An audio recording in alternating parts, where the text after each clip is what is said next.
how this frequencies and sounds are helping people to grow individually. बिल्कुल। सबसे पहले हम अंडरस्टैंड करते हैं कि साउंड क्या है, फ्रीक्वेंसीज क्या है, वाइब्रेशंस क्या है।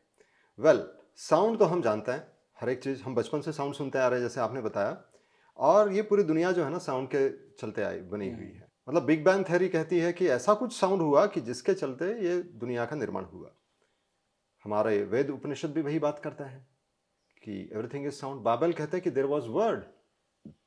मतलब हर एक चीज़ साउंड है।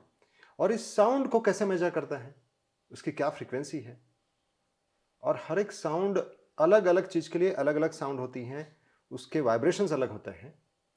जैसे कि गुस्से में अलग हमारी आवाज़ होती है, मतलब वाइब्रेशंस बदल गए। प्यार में अलग आवाज़ होती है, वाइब्रेशंस बदल गए।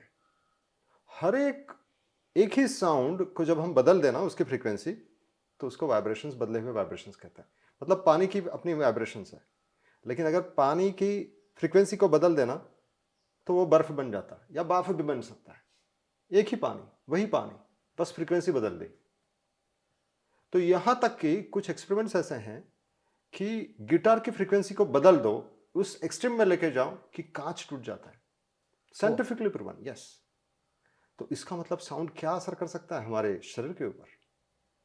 और डे टू डे कई सारे लोग जो बीमार पड़ रहे हैं, मैं आपको एक ताजुब की बात बता दूंगा। बहुत सारे लोगों को लगता है वो क्या खाते हैं, क्या पीते हैं, उसके आधार पर उनकी सेहत बनती है। इसके आगे जाके मैं आपको बताऊंगा वो क्या सुनते हैं, हेलो, वो क्या सुनते हैं, उसके आधार पर उनकी सेहत बनती है। तो इसी के चलते बहुत सारे लोगों को सैडनेस, डिप्रेशन, कई सारी एंग्जाइटी जैसे बीमारियां जो हो रही है, ये उसी की वजह से कि वो क्या सुन रहे हैं। तो फिर हमारा निर्माण जो है, चरित्र का निर्माण या सेल्फ डेवलपमेंट जो कहते हैं, वो डिपेंड करता है हम क्या सुनते हैं। हम बचपन से लेकर अब तक क्या सुनते हैं।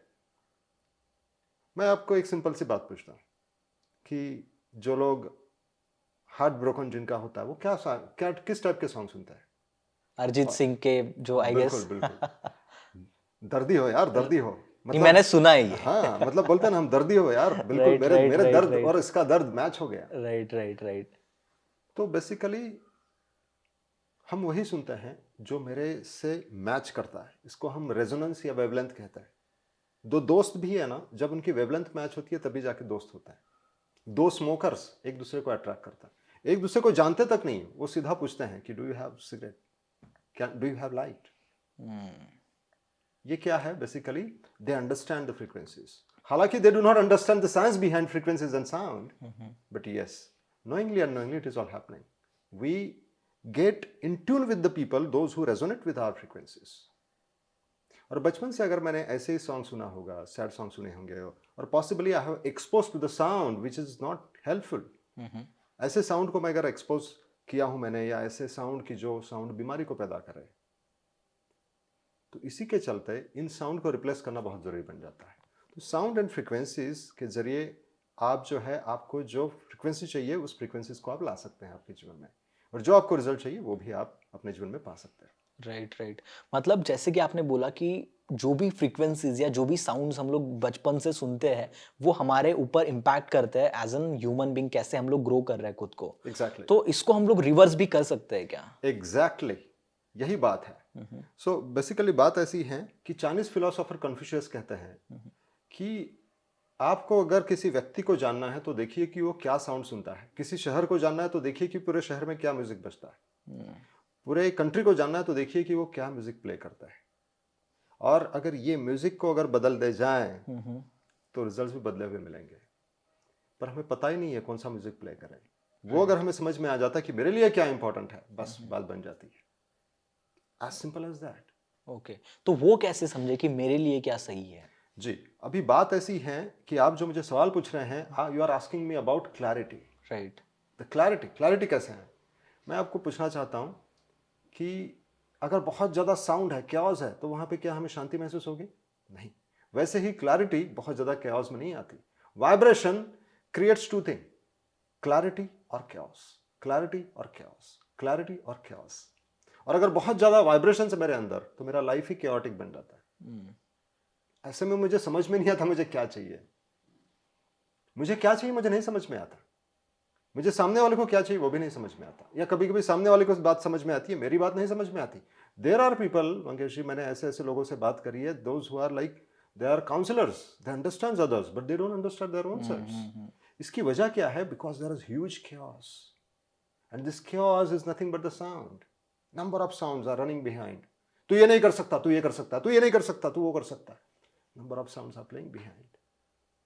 Right. Number of tones, number of shouting. But यहाँ पे मेरा सवाल ये है कि how we can find it out as an individual. Exactly, I am coming to that point. हाँ।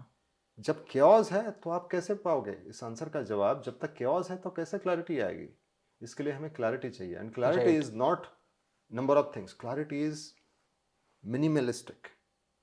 कम से कम आवाज हो हमारे भीतर। बहुत ज्यादा आवाज घुसे पड़े हैं हमारे अंदर तो हमें समझ में नहीं आता। तो हमारा काम क्या बन जाता है कि जो साउंड अननेसेसरी है उसको चुन चुन के निकालना, चुन चुन के निकालना, ये जरूरी बात बन जाती है। और जब वो निकाले जाते हैं तब आपको फिर फाइनली आपको अंडरस्टैंड होता है कि आपका पर्पस क्या है और आपके लिए क्या सही है। बहुत दफा तो पता भी चलता है, ऐसा कभी नहीं होता कि हमें नहीं पता चलता।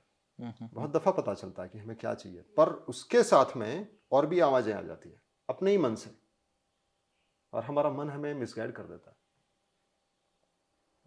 तो सबसे पहले हमें चाहिए clarity. So we need to come to the point where the clarity happens. Clarity आ गई, फिर बहुत सारी बातें हो सकती है।